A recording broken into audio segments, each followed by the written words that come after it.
Oke, jadi kalau kemarin kita udah ngebahas rekomendasi laptop di range harga 4-5 jutaan, sekarang kita akan lanjutkan di range harga 5-7 jutaan yang pilihannya di sini menurut saya juga menarik-menarik. Ada yang udah ada dedicated graphic card-nya juga di harga di bawah 7 juta rupiah. Tapi seperti biasa, disclaimer dulu kalau di video ini saya tidak di-endorse sama brand manapun dan biar pilihannya nggak banyak-banyak, jadi saya filter lumayan ketat. Di harga 5-7 jutaan ini, kalau kalian udah nonton kemarin harusnya udah tahu ya. Jadi nggak boleh ada laptop yang bekas, nggak boleh ada yang garansi distributor, terus juga harus ada di official store biar nggak ada tipu-tipu. Dan berbeda dengan rekomendasi laptop 4-5 jutaan kemarin yang RAM-nya itu masih 4 GB, sekarang saya filter lagi, RAM-nya itu minimal 8 GB atau nanti harus ada kompromi kalau misalkan dia 4 GB. SSD-nya juga harus 512 GB, layarnya udah harus Full HD dan juga pakai panel IPS. Tapi kalau misalkan nanti laptopnya ada selling point yang lebih menarik tapi dia pakai TN, itu juga akan kita masukkan juga.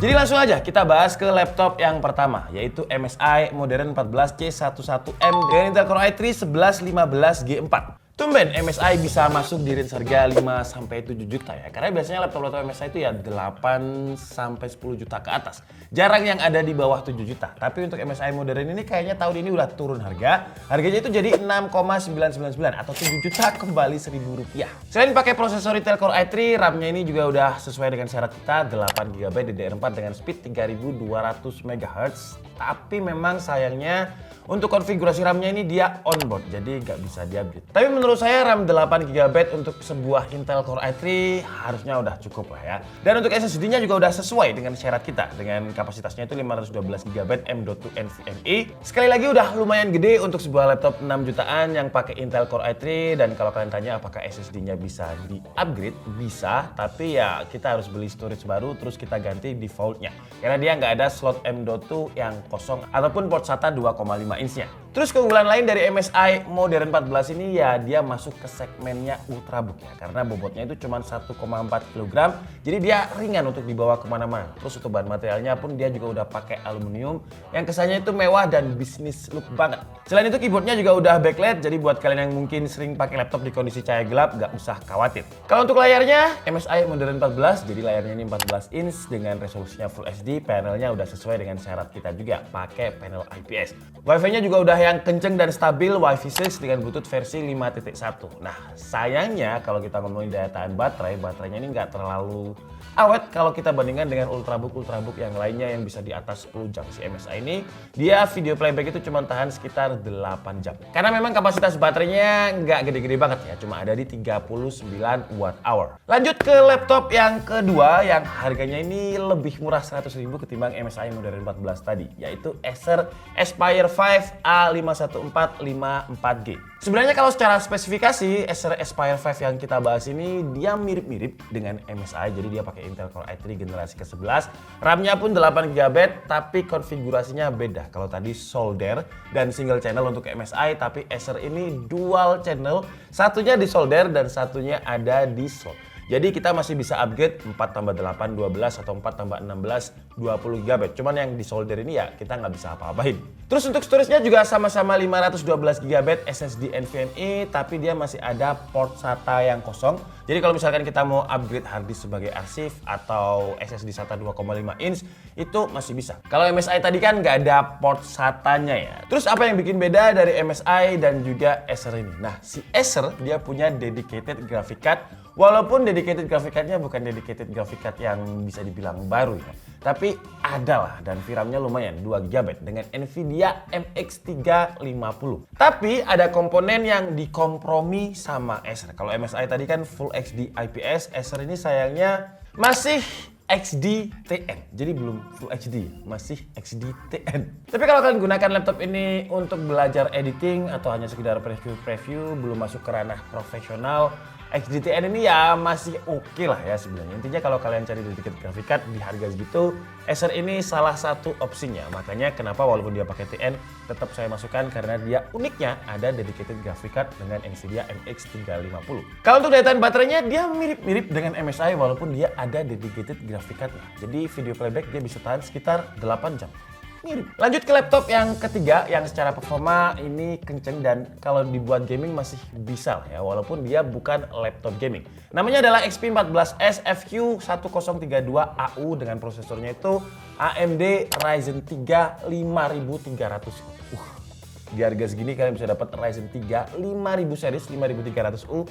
Ini still deal banget karena kalau saya lihat di beberapa marketplace prosesor Ryzen 3 5300 ini masih di range 7 juta ke atas. Apalagi ini di brand XP. Selain prosesor Ryzen 3 5300U yang emang udah kenceng dan kuat kalau digunakan untuk gaming-gaming casual, konfigurasi memori RAM-nya juga udah 8GB dengan speed 3200 MHz dual channel. Dan kedua memori RAM-nya ini nggak ada yang onboard. Jadi semuanya di slot. Kalau misalkan kalian mau upgrade jadi 16GB pun masih bisa, nggak masalah. Terus untuk SSD-nya juga masih sesuai dengan syarat kita dengan kapasitas 512GB NVMe dan masih bisa di-expand lagi dengan port SATA 2,5 inch-nya sama kayak Acer tadi. Untuk layarnya juga nggak kayak XP14 yang di range harga 4-5 jutaan kemarin yang dia pakai XDTN. Di harga 6.800.000 dengan Ryzen 3 5300U-nya ini dia udah pakai resolusi layar Full HD dengan panel IPS. Walaupun untuk brightness-nya masih standar di 250 nits dengan color akurasinya di 45% NTSC, tapi ya Full HD IPS di range harga segini dengan Ryzen 3 5300U lagi itu masih oke. Untuk konektivitas, Wi-Fi-nya dia masih pakai Wi-Fi 5, sayangnya belum Wi-Fi 6, Bluetooth-nya pakai Bluetooth versi 5, daya tahan baterainya juga mirip-mirip antara 8 sampai 8 jam setengah. Terus sama kayak MSI modern tadi di XP14S ini keyboardnya juga udah ada backlight dengan 3 tingkat adjustment brightness. Jadi kesimpulannya untuk XP14S yang ini, menurut saya kalau kalian carinya performa yang benar-benar kenceng, ya ini bisa jadi pilihan yang menarik ya. Karena Ryzen 3 5300U untuk sebuah prosesor di range harga 6 jutaan dia udah kenceng banget. Saya udah pernah hampir nyobain dari semua brand dan dia memang kenceng. Lanjut ke laptop yang keempat, di range harga segini kita juga udah bisa dapat laptop yang convertible, yang bisa jadi tablet 2-in-1. Namanya adalah Lenovo Flex 5, sesuai dengan namanya flexing, jadi dia fleksibel, bisa diputar sampai 360 derajat. Sebenarnya kalau secara spesifikasi dia nggak masuk syarat kita, tapi seperti yang saya bilang tadi, saya kasih kompromi kalau dia ada fitur selling point menarik yang lainnya. Jadi prosesornya dia pakai Intel Core i3 Gen 11, RAM-nya 8GB. Yang nggak masuk adalah di bagian storage-nya. Storage-nya ini nggak 512GB, tapi 256GB. Cuman karena dia udah touchscreen, udah bisa diputar sampai jadi tablet 360 derajat, makanya saya masukkan. Karena jarang loh ya untuk laptop convertible 2-in-1 yang pakai prosesor bagus, spesifikasi bagus di range harga 6-7 jutaan.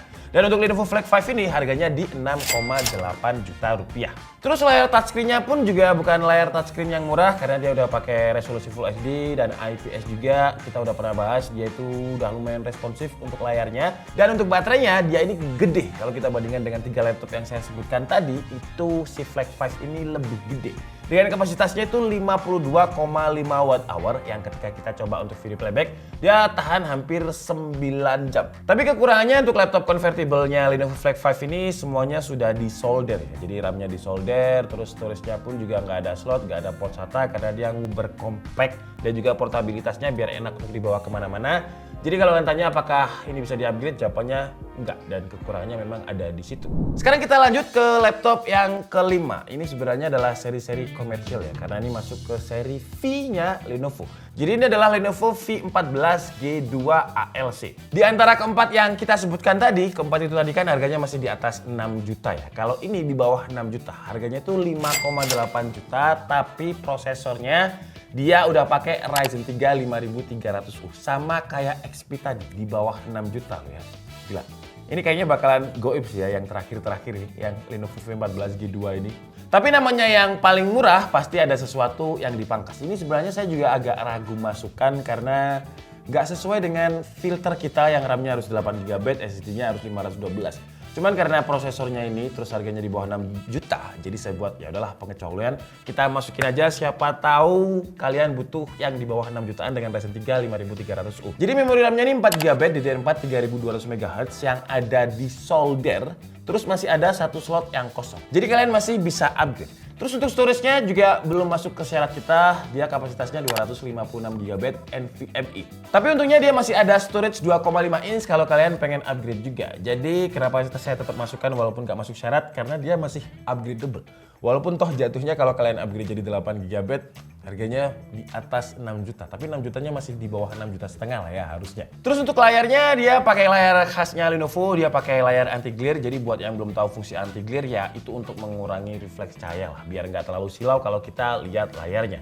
Tapi sayangnya juga komprominya lumayan banyak. Jadi layarnya ini masih pakai resolusi HD dan TN. Ya dia ada privacy shutternya sih di bagian webcam seperti biasa Lenovo, cuman dengan layar XDTM-nya ini makanya saya bilang tadi saya agak ragu untuk memasukkan laptop ini ke rekomendasi. Tapi karena harganya yang murah 5,8 juta dapat Ryzen 3 5300U ya, bukan 3000 series ya. Oke, saya masukin aja.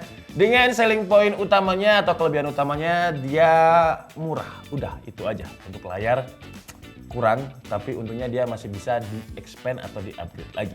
Oke lah, jadi itu tadi adalah 5 rekomendasi laptop dari DKID untuk di tahun 2023 ini. Sebenarnya masih banyak rekomendasi yang lainnya, cuman saya pilih-pilih, saya filter ketat karena ada barang yang lama juga kayak tadi. Yang saya nyaranin ada Axio, cuman itu barang lama karena dia masih pakai. Sebenarnya dia Ryzen 5 tapi 3000 series, jadi saya skip aja karena udah terlalu lama menurut saya. Nanti semua link pembeliannya akan saya taruh di kolom deskripsi karena biasanya setelah kita bikin rekomendasi gini harganya naik. Jadi kalau misalkan harganya naik, kalian lihat dulu jam tayang kita itu kapan.